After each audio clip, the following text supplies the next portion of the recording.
మీ car EMI కట్టలేకపోతున్నారా? మీ car EMI మేము కడతాం. ఈ నెంబర్కి కాల్ చేయండి. సుమన్ టీవీ ప్రేక్షకులకి మీ నాగరావు నమస్కారాలు. యువత మేలుకో. ఏంటి నాగరావు గారు యువత మేలుకో అంటున్నారు అని మీరు అనుకోవచ్చు. Yes, this is the high time where the youth has to realise the practical things going on in the life. ప్రాక్టికల్గా యువత తెలుసుకోవటం ఏంటి అని మీరు అనుకోవచ్చు. కానీ దీని ముందు ఒక చిన్న ఇంట్రడక్షన్ ఇవ్వాలి. అంటే ఎవరికి ఇబ్బంది వచ్చినా భారతదేశంలో కానీ ప్రపంచ దేశాల్లో కానీ ఎవరి హక్కులకు భంగం కలిగినా, ఎవరి ఆస్తిపాస్తులకు భంగం కలిగినా, ఎవరి విధి విధానాలకు భంగం కలిగినా, అంటే ఉద్యోగపరంగా కానీ ఏ రకంగా కానీ, అంటే ఒక్క మాటలో చెప్పాలంటే వ్యక్తి స్వేచ్ఛ స్వాతంత్రాల హక్కులకి భంగం కలిగితే మనం అప్రోచ్ అవ్వాల్సిన ఇన్స్టిట్యూషను, మనల్ని కాపాడాల్సిన ఇన్స్టిట్యూషను న్యాయస్థానాలు. ఓకే, సో ఈ ఇటీవల కాలంలో వస్తున్న ఈ న్యాయస్థానాల తీర్పులు యువత మీద పాజిటివ్ కన్నా నెగటివ్ ప్రభావం ఎక్కువ పడుతుందని నా ఉద్దేశం. అంటే ఇప్పుడు నేనేం మాట్లాడినా ఇది నా వ్యక్తిగత అభిప్రాయము, నాకు నా అనుభవాన్ని ఆపాదించుకొని మాట్లాడేది తప్పితే న్యాయస్థానాల తీర్పులను వగేరాలు విమర్శించే స్థాయి నాకు లేదు. అంటే న్యాయస్థానాలు పలు కుటుంబ సంబంధమైన వ్యవహారాల్లో ఏం చెప్తున్నాయి, దాన్ని యువత ఎలా రిప్రజెంటేషన్ చేసుకొని, ఇంటర్ప్రిటేషన్ చేసుకొని నెగిటివ్ వైపు వెళ్తున్నారు.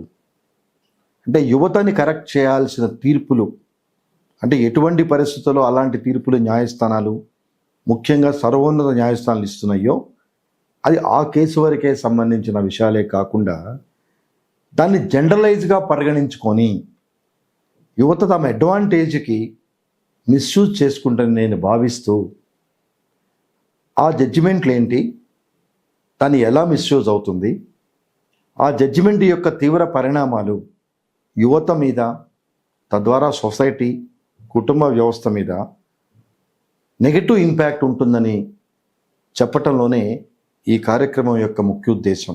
కుటుంబ వ్యవస్థను తీసుకుంటే మొదట్లో డైవర్స్ కేసులు, వాటి మీద న్యాయస్థానాల తీర్పులు, ఎంతో తీవ్రమైన పరిణామాలు ఉంటేనే డైవర్స్ గ్రాంట్ చేయటం, అది పెండింగ్ ఉన్నప్పుడు మెయింటెనెన్స్ గ్రాంట్ చేయటం, అలా రకరకాలుగా మొదట్లో విషయాలు ఉన్నాయి. టెక్నాలజీ పెరుగుతున్నది, జనాలు పెరుగుతున్నారు, ఆలోచన ధోరణి పెరుగుతున్నది. అలాగే ఈరోజు ఆర్టిఫిషియల్ ఇంటెలిజెన్స్ చూస్తున్నాము. అంటే చంద్రమండలం వెళ్ళి కూడా కొన్ని రోజులు ఉండేంత స్థాయికి మనిషి ఎదిగాడు. అలాగే అక్కడ ల్యాండ్స్ ఉందని మనం ఇల్లు కట్టుకుందామని రకరకాలుగా టెక్నాలజీ పెరుగుతూ మనిషి చేస్తున్న ఈ యొక్క ప్రయోగాలు తన జీవితాన్ని సరిదిద్దుకోవటానికి, కుటుంబ వ్యవస్థని ప్రాపర్గా మెయింటైన్ చేయటంలో మాత్రం ఫెయిల్ అవుతున్నాడు. అంటే దీనికి అతను ఒక్కడే బాధ్యుడా అంటే కాదు. చుట్టుపక్కల ఉన్న పరిస్థితులు వీటిని సపోర్టు చేస్తున్నాయి అని రిప్రజెంటేషన్ చేసుకోవటంలో జరుగుతున్న న్యాయస్థానాల తీర్పులు. అంటే ఒక న్యాయస్థానం తీర్పు ఉంది అంటే దాన్ని పాజిటివ్ సెన్స్లో తీసుకోకుండా తనకై తను ఆపాదించుకొని తను చేసే చెడ్డ పనులను అన్నం. ఎందుకంటే మనకి చక్కగా ఇండియన్ పీనల్ కోడ్ ఏది చేస్తే తప్పు, ఏది చేస్తే ఒప్పు అని విశదీకరించింది. అలాగే ఏ నేరానికి ఏ స్థాయి న్యాయస్థానం దాన్ని పరిగణలో తీసుకోవాలని, ఎంత శిక్ష విధించాలని, ఇవన్నీ ఇంత చక్కగా విశదీకరించింది. అంటే ఇంత అత్యద్భుతమైన న్యాయ ప్రక్రియ జరగడానికి ఉద్దేశం ఏంటంటే ఎవరూ ఏ రకమైన తప్పులు చేయకూడదు, సంఘాన్ని ఇబ్బంది కలిగే దుష్ఫలితాలు కలిగించకూడదు. సో ఈ రకంగా తీసుకొచ్చింది. దీనిలో ఇటీవల కాలంలో ముఖ్యంగా యువత అపార్థాలు చేసుకొని తప్పుదోవ పడుతున్న న్యాయస్థానాల తీర్పులు ఎలా ఉన్నాయంటే, మన వాళ్ళు తమకు తను ఆపాదించుకొని తప్పులు చేసుకుంటూ ఆ తప్పులే ఒప్పులుగా న్యాయస్థానం చెప్పింది, ఆ పరిగణలో మేము చేస్తున్నాము అని భావిస్తున్నారు. దీనిలో ముఖ్యంగా 497 కొట్టేయటం. అంటే ఇది వరకు పెళ్ళైన వాళ్ళు వేరే భార్యతో ఉండాలన్నా, వేరే భర్తతో ఉండాలన్నా చాలా ఇబ్బందులకు గురవుతాయనే యొక్క స్టిగ్మాతో భయపడేవాళ్ళు. జరుగుతున్నాయి. అంటే తప్పులు ఇంత పెద్ద ప్రపంచంలో, ముఖ్యంగా భారతదేశంలో అందరూ శ్రీరామచంద్రులాగా ఉండాలి అని అనుకోవటం కూడా తప్పే. ఎక్కడో అరాకొరా జరిగిన తప్పుల్ని న్యాయస్థానం శిక్షిస్తుందనే భయం గతంలో ఉండేది. కానీ ఎప్పుడైతే ఉన్నత న్యాయస్థానమే ఈ 497 తప్పు అని కొట్టేసిందో, ప్రతి ఒక్కరూ తమకు ఆపాదించుకొని పరిధులు దాటి ప్రవర్తిస్తున్నారు. అదేమనంటే సుప్రీంకోర్టు చెప్పింది ఈ 497 తప్పు కాదని. మరి సుప్రీంకోర్టు ఏ సందర్భాల్లో చెప్పిందో, ఎందుకు అలాంటి తీర్పులు ఇచ్చిందో నేను న్యాయస్థానం యొక్క విజ్ఞతకే నేను వదిలేస్తున్నాను. అలాగే ప్రకృతి విరుద్ధమైన కేసులు ఐపీసీలో ఉన్నాయి. అన్యాచురల్ సెక్స్, అన్యాచురల్ అఫెన్సెస్ తెలిసి కూడా సర్వోన్నత న్యాయస్థానం దాన్ని క్వాష్ చేసింది. అంటే స్వలింగ వివాహాల్ని ప్రోత్సహించినట్టుగా అయింది. స్వలింగ వివాహాలు లేవా? విదేశాల్ని పక్కన పెట్టండి.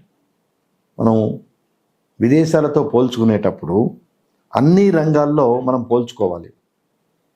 మనకు అద్భుతమైన రంగంలోనే కాదు. సో స్వలింగ వివాహాలు అనేది ఎగనెస్ట్ నేచర్. మన న్యాయస్థానాలు చాలా సందర్భాల్లో సహజ న్యాయ సూత్రాలకు అనుగుణంగా ఉండాలి అని పలు రకాల తీర్పులు కాన్స్టిట్యూషనల్ బెంచ్ ఇచ్చిన సందర్భాలు చాలా ఉన్నాయి. అంటే principles of natural justice. So ఇంత అత్యద్భుతంగా నిర్మాణితమైన ఈ న్యాయ వ్యవస్థ నెంబర్ 2 కేసుగా స్వలింగ వివాహాలను ఎంకరేజ్ చేసింది. సో ఫస్ట్దేమో విచ్చలవిడిగా ఎవరెవరితోనైనా తిరగచ్చు, దానికి ఎటువంటి ఇబ్బందులు లేవు. ఇక సెక్షన్ 497 ఐపీసీ క్వాష్ అయిపోయింది. దాన్ని అడ్వాంటేజ్గా తీసుకొని సఫర్ అవుతున్న కుటుంబాలు చాలా ఉన్నాయి. గతంలో భార్య కానీ భర్త కానీ పరిధులు దాటితే అమ్మో ఒక సెక్షన్ ఉంది, కోర్టుకు వెళ్ళాలి, పోలీస్ ఎంక్వైరీ ఉంటుంది, శిక్ష పడుతుందేమో అని భయం ఉండేది. కానీ ఎప్పుడైతే సుప్రీంకోర్టు తరపులు తెలిసిందో మీ ఇష్టం వచ్చినట్టు యథేచ్ఛగా ఉండండి. రెండవది సహజ న్యాయ సూత్రాలకు వ్యతిరేకంగా ఉన్న స్వలింగ వివాహాలు, దాన్ని లీగలైజ్ చేసింది. అంటే ఎంత ఇబ్బందికరంగా ఈ స్వలింగ వివాహాల పరిధి దాటిందంటే, ఈరోజు ఎవరైనా ఇష్టపడి స్వలింగ వివాహాలు చేసుకుంటే వాళ్ళని కుటుంబ సభ్యులు కానీ ఎవరైనా ఇబ్బంది పెడితే తగిన పోలీస్ ప్రొటెక్షన్ ఇవ్వమని కూడా చెప్పింది. దౌర్భాగ్యం అంటేది. Unnatural marriage itself is an offence, అది చట్టంలోనే చెప్పింది. దాన్ని ఒక 3, 4, 5 జడ్జీలు కూర్చొని దేశం మొత్తానికి సంబంధించిన ఈ యొక్క కార్యక్రమాన్ని మీరు స్వలింగ వివాహాలు చేసుకోవచ్చు అంటే ఈ యువత, ఈ దేశం ఎట్టిపోతున్నది. అంటే న్యాయ సమీక్ష చేసేవాళ్ళు లేరా అంటే ఇది మళ్ళీ క్వశ్చనే. కానీ ఈ జడ్జిమెంట్ని మిస్యూజ్ చేసుకొని సుప్రీంకోర్టు చెప్పింది స్వలింగ వివాహాలు చేసుకోవచ్చు కాబట్టి మీరు మమ్మల్ని డిస్టర్బ్ చేయకండి అనేది ఓపెన్ ఫినామినా అయిపోయింది. మూడవది లివ్ ఇన్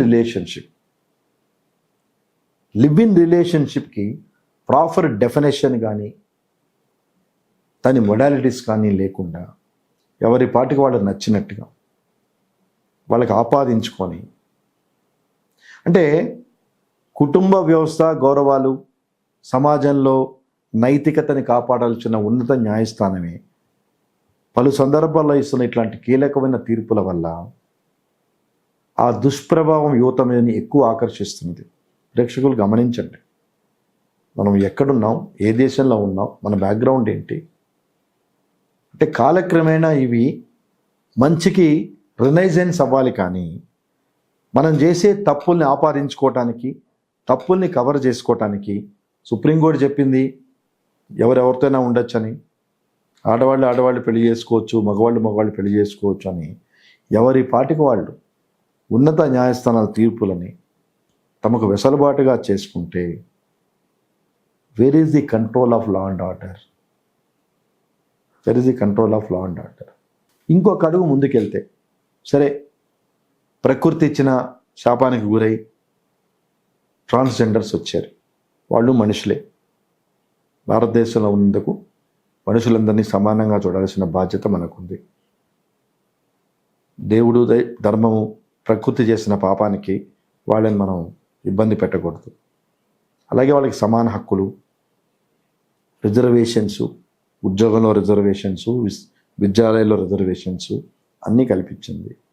సంతోషం. అంటే రకరకాలుగా ఉన్న వింత వికృతమైన క్రీడలున్న సమాజంలో ఈ న్యాయస్థానాల తీర్పులు పాజిటివ్ రిజల్ట్స్ కన్నా నెగిటివ్ ఇంపాక్ట్ ఎక్కువ ఉందని నా అనుభవంలో నేను తెలుసుకున్నాను. అంతవరకు బాగానే ఉంది. అలాగే అన్మ్యారీడ్ విమెన్ అబార్షన్ చేయించుకోవాలి అనుకుంటే, అంటే పెళ్ళి కాకుండానే ఇబ్బందుల్లో పడి అబార్షన్ చేయించుకోవాలని పరిస్థితి వస్తే చాలా ఇబ్బంది పడేవాళ్ళు. డాక్టర్ దగ్గరికి వెళ్ళినా చాలా లీగల్ ఫార్మాలిటీస్ ఉండేవి. కానీ ప్రెగ్నెన్సీ ఆఫ్ టెర్మినేషన్ యాక్ట్తో దాన్ని లీగలైజ్ చేసేసారు. అంటే 24 వారాల లోపల పెళ్ళి అయిన వాళ్ళ గర్భం వస్తే అది వదిలేయండి, that is different aspect. That is between the wife and husband and her family members.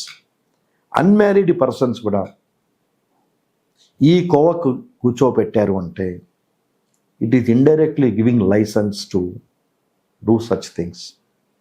అంటే పెళ్ళికి ముందు జరిగే ఇబ్బందికరమైన శృంగార కార్యకలాపాలు, దాని ప్రభావమే, అంటే నెగిటివ్ ఇంపాక్టే టెర్మినేషన్ ఆఫ్ మెడికల్ ప్రెగ్నెన్సీ.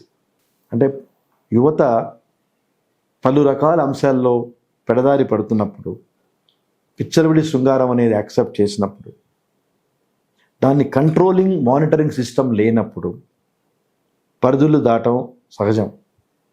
కానీ ఆ పరిధులు దాటిన దాన్ని కూడా ఓకే మీరు ఎంజాయ్ చేశారు, మీకేం ఇబ్బంది ఏం లేదు, హ్యాపీగా మీరు 24 వారాల లోపు అయితే డాక్టర్ పర్మిషన్తోనో కోర్టు పర్మిషన్తోనో మీరు ప్రెగ్నెన్సీ రిమూవ్ చేసుకోవచ్చు అనే తీర్పులు.